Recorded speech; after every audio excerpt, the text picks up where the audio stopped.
Une autre question que je souhaitais aborder avec vous. Faut-il une loi pour interdire définitivement le burkini dans les piscines municipales? C'est ce que réclame la droite aujourd'hui, alors qu'hier, le tribunal administratif de Grenoble a suspendu l'autorisation de ce vêtement polémique dans les bassins de la ville. La disposition, je vous le rappelle, elle avait été adoptée le 16 mai dernier par le conseil municipal sur proposition du maire, Éric Piolle, le maire écologiste, qui annonce donc faire appel de la décision du tribunal administratif auprès du Conseil d'État. Je vous propose d'écouter la réaction de Jordan Bardella, le président du Rassemblement national. Pour l'instant, la décision est suspendue, mais il faut désormais légiférer, il faut une loi sur ce sujet. Les islamistes ne veulent pas se séparer, ils veulent nous conquérir et la gauche en est complice aujourd'hui. Le burkini n'a rien à faire en France, c'est une provocation politico-religieuse qui est contraire à l'image que nous nous faisons en France des femmes, qui est contraire à nos mœurs, à nos coutumes, à nos us, à nos modes de vie. Vous dites qu'il faut une loi ? Je regrette, oui, je pense qu'il faut une loi. Sauf que Gérald Darmanin a réagi par un tweet. Et je regrette que la gauche passe plus de temps à faire campagne sur le burkini que sur l'explosion des prix de l'essence. Julien Drey, fondateur du mouvement Réinventé, la gauche est complice aujourd'hui d'islamistes qui voudraient nous conquérir, comme le dit Jordan Bardella. Il ne vous a pas échappé que dans la gauche, il y a des positions différentes. Ce n'est pas la gauche en général qui est complice du burkini. Il s'agit là d'un maire écologiste qui a pris cette position. D'ailleurs, je vous signale qu'une partie de son opposition, de sa majorité municipale, était contre. Oui. Il a obtenu cette décision, une courte majorité, effectivement. 12 adjoints municipaux socialistes ont voté contre. Donc c'est pour ça que, quand M. Bardella a fait un raccourci, ça l'arrange de dire toute la gauche est complice, il se trompe. Ce n'est pas vrai. Il y a un débat aujourd'hui qui est posé. Et la gauche qui s'est associée à la NUP ? Vous voulez qu'on parle du burkini, de la gauche qui est associée à la NUP? Moi, j'aurais bien voulu, je pense que... Je vous taquine. Voilà. Oui. Pas le maire de Grenoble, le leader de la NUP. Voilà. Donc, les choses sont... Il y a un débat aujourd'hui sur cette question-là. Moi, ça me choquerait pas qu'on ait une loi qui dise qu'il n'y a pas de burkini, il n'y a pas de... dans les piscines. Bon, après, il faut voir le législateur s'il peut le faire. Je suis pas sûr que ça soit faisable et praticable. Bon, le burkini, on sait que ça permettrait d'avoir une position claire. Ça permettrait d'avoir une position claire. Comment dire, le burkini, c'est pas un signe religieux, voilà, c'est un signe qui a une lourde portée symbolique. On sait bien comment ça se passe, on se sert d'un exemple ou de 2 exemples, on fait faire un pas en arrière ici, un pas en arrière là, et puis après on essaye de généraliser et on essaye d'imposer une loi qui n'est pas la nôtre et qui est contraire à l'esprit de la République. Voilà, mais je voudrais juste qu'on fasse pas des raccourcis en disant il y a nous les grands défenseurs de la laïcité, puis tous les autres c'est les complices des islamistes. C'est un peu simple. Jeannette Bougrave, essayiste. Non, l'affaire du burkini, c'est à peu près la même symbolique que les premières affaires de voile dans les établissements scolaires à Creil en 1989. Et la question que l'on doit se poser, c'est de savoir, est-ce qu'on va faire comme à l'époque, en 89, c'est-à-dire laisser gérer au cas par cas, c'est-à-dire laisser les directeurs d'établissements nus, en fait, c'est ce qu'on a dit, on dit que ça devait passer par le règlement intérieur, comme c'est le cas, puisqu'en réalité, ce que fait M. Piolle, c'est qu'il adopte un règlement intérieur permettant une dérogation pour des raisons religieuses, parce que c'est ça qu'a fait si le juge administratif a suspendu, en fait, le règlement, c'est que justement, il portait atteinte en fait à la neutralité du service public en créant une catégorie spécifique au nom d'une question religieuse. Voilà.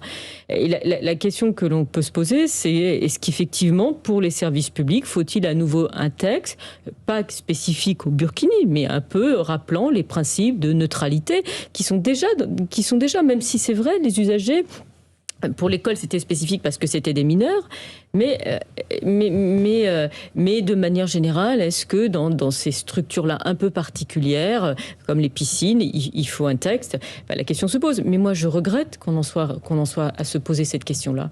Je le regrette parce que, comme l'a dit Julien Drey, c'est pas un signe religieux. Le burkini a été inventé en Australie. C'est pas été inventé en terre d'islam. Nos parents n'ont jamais connu de burkini. C'est un vêtement politique. C'est un vêtement de militantisme c'est un mouvement où demain on demandera le burkini et ensuite ils diront maintenant on veut des horaires non avec des créneaux non mixtes. Voilà, c'est un choix de société.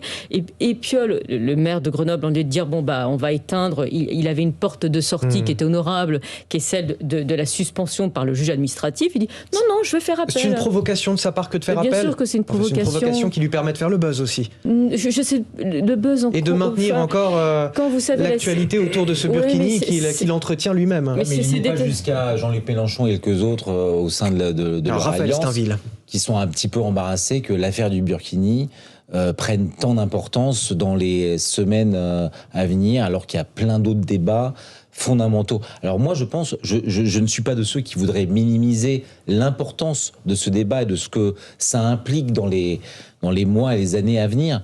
En revanche, tout ce qui a été dit aujourd'hui autour de ce plateau est vrai.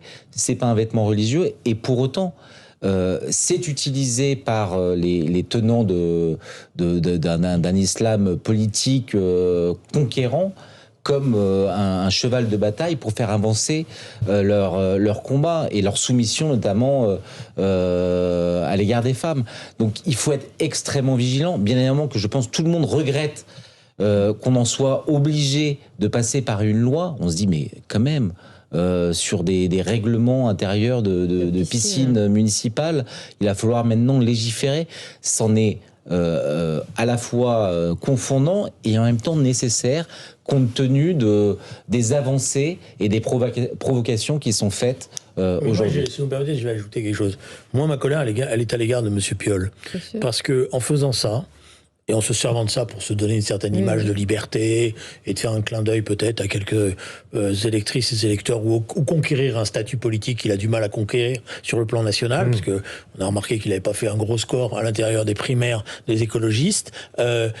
En fait, il prend en otage toute une population.